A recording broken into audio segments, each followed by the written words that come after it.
This is Tracer reporting on the latest from Din Djarin, our local exterminator who depopulated much of the bounty hunting guild. Not that we're complaining. Since he blew the hell out of the Imperial outpost in Navarro, I've been following him for the last few weeks, and it's brought me to some no-name hive world that strikes a strange resemblance to an old island city that was turned into a prison. Even has the graffiti, gunslinger, and arena to show for it. Call me Snake. During the observation, I noticed the Gamorreans were using some kind of shielding technology that was home to terrorists back during the Sith Wars. I have no idea why this Ozic dump has them, but it was interesting to see nonetheless.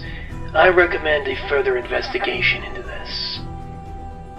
I would likewise like to report about the appearance of numerous alien subspecies that have not been seen in this part of the galaxy, though there were, of course, the aforementioned Gamorreans, Twi'leks, Zabrak, and even an Abyssian. Have to say, though, they're a lot more pleasing to the eye than the scum and villainy I saw on Takodana. Hopefully, we'll never have to see them again. On the note of the Abyssian, he stated there to be a large market for Beskar steel, to the point the clans are being hunted. While there are a number of theories as to who the buyers might be, I'd like to present the case that the last transaction of the metal was from the Imperials in Navarro, and our intelligence reports Moff Gideon is still alive and active. I suspect him to be the potential source, though others may point to the droid activist known as the Gatra. I swear it by the Gatra. I leave that analysis to you, Alverde Spiff. Also, I'd like to make a note of a strange contradiction. While tangling with the Abyssian's goons, the Djarin sensibly used his armor to blunt physical assaults, namely when he probably broke the Zabrak's hand with his helmet. This is obviously consistent with other accounts of humanoids trying to punch metal, and yet I must draw a comparison to his fight with Cara Dune. Simply put, a Zabrak who is physically stronger than a human recoiled in pain after punching metal, and yet this ex-Alliance trooper just shrugged it off. There is an inconsistency here that needs to be investigated further, but I suspect some cosmic red-headed entity favoring the female species is to blame. After leaving the Abyssians to a fate rather similar to the Hutu and Montrose, the Djarin hightailed it back to Tatooine to seek rumors of other Mandalore there. Side note, why is everyone of cosmic importance on this dust ball? First that teen killer, then the blonde boy, and then that time Fed got smacked by a blind man with a stick. And now, lone wolf and cub are on this planet. Again. I'm still cleaning out the dust from my ship. I don't like sand. It's coarse and rough and irritating, and it gets everywhere. A curious observation I made while at Mos Eisley is that Djarin has dropped his hatred of droids, considering the discount pod racing pit team got to put a once over his ship. I suppose getting saved by IG-11 had that effect on him. I'm sure the mechanic was pleased, who I must note seems to strike a resemblance between that bartender Akima and that shopkeeper on Kashyyyk. What the haram was his name? Jean Don. Also on the note of the droids, I haven't seen that kind of humor since pod racing was popular on this dust ball. Need to investigate further. After picking up the trail of the supposed Mandalorian, the Djarin rode in on some mining town out in the middle of nowhere, filled with some, strange characters. I'm sure I've seen them before on another mining town on some backwater. I'm pretty sure the name was Deadwood, or something of that nature. Which brings me to the curious case of Cobb Vanth, the Marshal of Boba Fett's armor. We'd heard about this guy a few years back, and some suspected him to just be fat in disguise, or suffering from amnesia like the last time he fell into the Sarlacc. I suspect that while his story of buying the armor off some Jawas to be true, I have to question where they got it from exactly. I will propose my theory on that at the end of my report. Also, can we just admit that Kentoas are just ice cream makers turned into suitcases? Regardless, we now have confirmation of the sighting of a greater crate dragon, oddly shaped like a shark. The last time we had such confirmation was on a desert town called Perfection, and curiously I suspect that Sharon might have spent time there. as the strategies of baiting the creature then blowing it with some improvised explosives were the same pioneered by Bert Gummer. Doing what I can with what I got. Motivated to get Fabit's armor back, the Jaren and Cobb rode out to find and kill the dragon. As a side note, I'm rather iffy on the whole situation. While Mandalorians by creed are honor-bound to recover armor stolen from another of us, Cobb didn't steal his. He bought it, and then used it to protect his people from bandits and Pinkertons. By right, I'd say Cobb has more than earned the armor, but to each his own. Also, I appreciate Cobb's ingenuity. Making a speeder bike out of Team Killer's pod racer was quite the sight. I'll try spinning, that's a good trick. Later, Jaren and Cobb would encounter a local Tusken Raider tribe, and this impromptu alliance to find and kill the dragon provide much in the way of cultural observation. First, the Tuskens both have a verbal language characterized by shrieks and growls similar to Wookiees, and a hand language, both of which are used in conjunction with each other. Though we have seen instances of both being used separately, I suspect they are used together as they add both a verbal and visual descriptor to complex ideas and concepts, both of which Jaren was clearly taught into the point of fluency.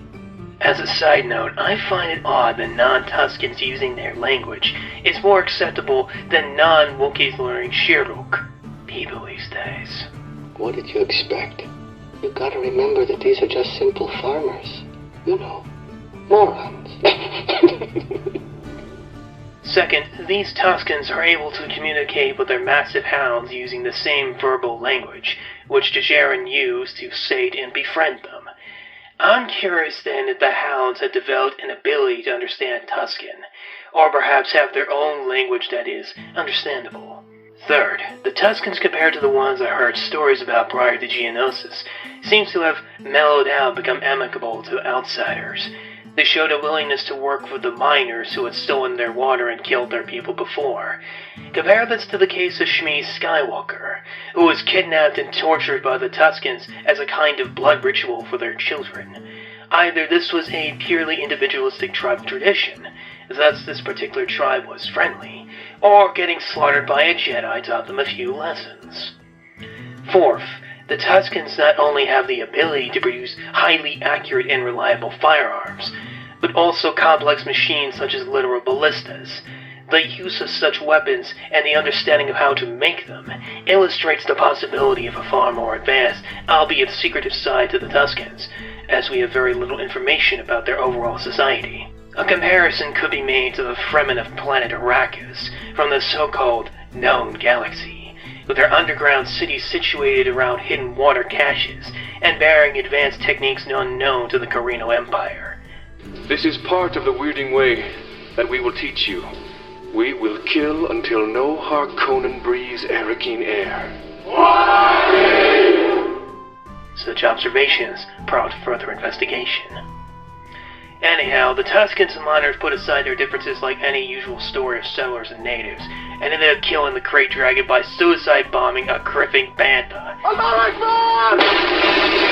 The Jaren, do you realize the miles of paperwork and litigations thrown at us by PETA because of that little stunt? No, you don't, because I have to clean up after you, Yujaro Udoni. Also, I have a request to make.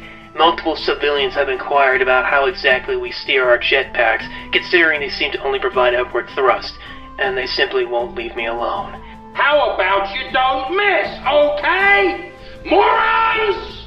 I'm not good at explaining such technicalities, so I need an instruction package holo-mailed to me, preferably something colorful, and so simple these bumpkins won't ask questions later. I'm surrounded by idiots! Afterwards, Cobb handed over his armor and Lone Wolf and Cub departed the planet. Which brings me to the final section of my report. Boba Fett was reported dead 5 years ago, and yet the footage captured by my droid shows him alive and, well as you can be after getting chewed up by a giant mouth in the middle of nowhere. The question brought up earlier in my report was how the Jaws acquired his armor, and my theory is as such. Using a combination of explosives and his jetpack, Boba escaped the Sarlacc. However, as it's not known how long he was trapped inside, it is perfectly possible that it spat him out in a near-dead state, in which case it is perfectly plausible that Jawa stripped the armor from him and left him for dead. Now, our timeline establishes that Cobb bought the armor only 4 years ago, which raises the question of how Boba didn't set out to reclaim the armor before Djarin did. Two possibilities come to mind, though I suspect one is more plausible. The first is that Boba simply was so weakened that only now did he attempt to reclaim the armor. You're gonna take a dirt nap. The second is that the loss of the armor as well as the effects of his near death may have changed Boba outright. In short, Boba Fett felt he no longer deserved the armor, though I suspect he will go after Lone Wolf and Cub to get it back. I would also further note that our suspicions that Fett claims the bounty of Fennec Shand months ago were proven true. After all, Fett has spurs, and Cobb didn't. On that note, I need a hunting team dispatched as after shortly capturing this footage, Boba Fett eluded my efforts to find him and may in fact be off-world. Episode 7, Boba on the hunt, semicolon, watch your ass, Solo. All in all, I have to say that Djarin's latest shenanigans have produced fairly entertaining and informative data, though I'd like to say that the personal damage plus the hell PETA is raising has left us yet another expensive mess to clean up. On the note of personal damage, I have the total tally here for you.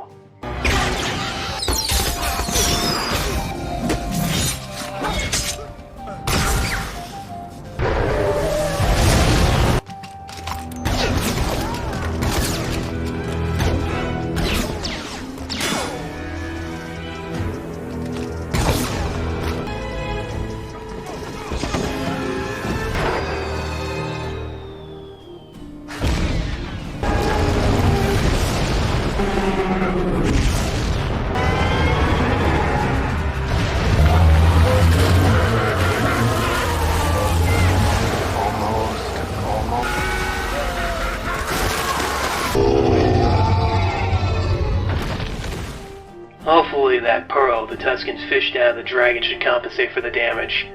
Finally, as per the request of other operatives, I would like to test out the new Cute-No-Meter on Baby Yoda's latest adorable scenes. On a rating of ugliest to cutest, we have Porgs, Jar Jar Binks, Love Cats, Baby Wookiees, and Baby Ewoks. Sick! Come here, you little womp rat!